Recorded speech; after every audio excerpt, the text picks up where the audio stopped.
Kaya, mga kaibigan, kumusta sa lahat? Ngayon kami ay nangangalakal sa Olymp Trade Brokerage Platform.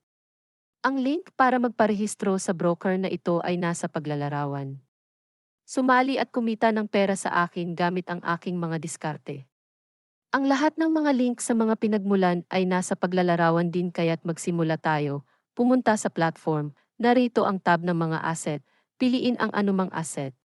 At gamitin ang diskarte na ipapakilala ko sa iyo ngayon. Tingnan mo, ang halaga ng transaksyon ay US$30. Maaari naming itakda ang oras sa 1 minuto o mas kaunti. Ngunit ngayon kami ay mag-scalp at 1 minuto ay sapat na para sa amin. Gayon din dito mayroon kaming iba't ibang uri ng mga chart at bukod sa mga chart ay may iba't ibang mga tool, tagapagpahiwatig at mga oscillator.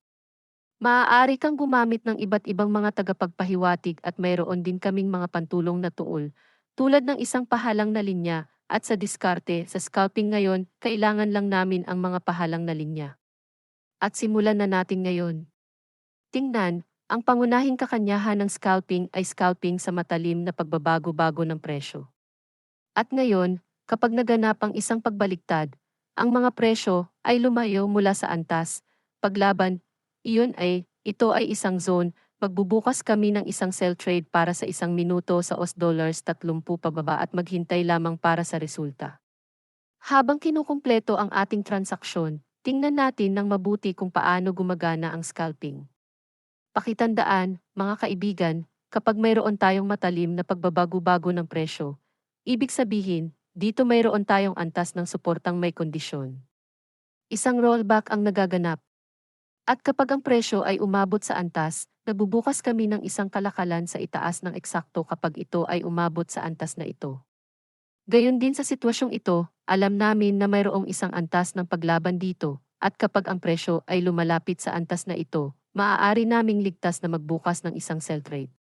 Iyon ay, kung kami ay nagbukas sa tuktok na punto, ang aming kalakalan ay nagsara na, at ito ay magiging isang netong positibo. At ngayon ang aming unang deal, mga kaibigan, ay literal na magtatapos. 0 segundo at makakakuha tayo ng netong kita na US$25. Mahusay na resulta, lumipat tayo ngayon sa susunod na pares ng pera. Itatakda din namin ang lahat ng kinakailangang antas ng suporta at paglaban. Pumunta sa tab at itakda ang pahalang na antas ng suporta. Ibig sabihin, ngayon nakita namin na nagkaroon ng tatlo of the touch sa asset na ito at dito, mula sa antas ng suporta, muli kaming nagbukas ng deal para bumili.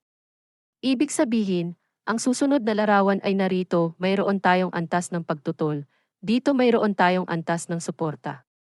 Tumingin ng mabuti sa sandaling tumama ang presyo, isang pagbaliktad, 2 beses sa pagpindot sa presyo, isang pagbaliktad, sa sandaling tumaas ang presyo, tumaas, sa sandaling humipo, tumaas. At iyon ay ayon sa lohika na ito, gumagana ang aming presyo. Kaya, tingnan din, mayroon kaming mga sitwasyong tulad nito kapag ang presyo ay napupunta lamang sa kabilang direksyon. Nangangahulugan ito na ang merkado ay lumalabag sa isang tiyak na antas. Sa kasong ito, isang breakdown ng antas ng suporta.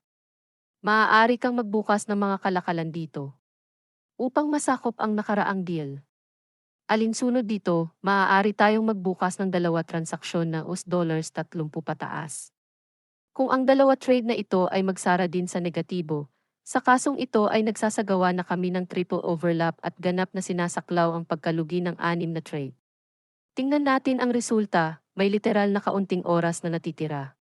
At tingnan mo, nagbukas kami sa iyo mula sa antas ng suporta. Iyon ay, naghintay kami sa iyo para sa pagbaligtad ng presyo at ngayon, tingnan mo, nagtatayo kami ng ganoong sinag. Bumubuo kami ng minimum at maksimum na mga punto ng presyo. Tingnan mong mabuti. Ngayon ang presyo ay nasa pababang paggalaw na ito. Tingnan din, kapag hinawakan natin ang antas ng suporta nitong pababa, mayroon tayong mga pullback, 1 beses hinawakan, 2 beses hinawakan, 3 hinawakan, 4 na hinawakan at sa ika-4 na pagpindot ay binuksan natin at nagtatapos ang ating trade sa net positive. Tingnan ang napakagandang resulta na ito. Lumipat tayo sa susunod na pares. Dito rin tayo nagbubukas ng sell trade para sa US$30. Ibig sabihin, nakikita natin na ang presyo ay nasa pinakamataas na punto na ngayon sa antas ng paglaban at mula sa antas ng paglaban na ito ay nagbubukas lang tayo ng pababang kalakalan. Kung titingnan pa lang ang resulta, literal na kakaunting oras na lang ang natitira. Nagbukas kami ng 4 na trade sa tuktok na punto at hintayin natin ang resulta. Ibig sabihin, na-update na ngayon ng presyo ang mga lokal na maksimum. Alinsunod dito, inaasahan namin ang pagbabalik mula sa antas ng paglaban na ito at tingnan ang resulta.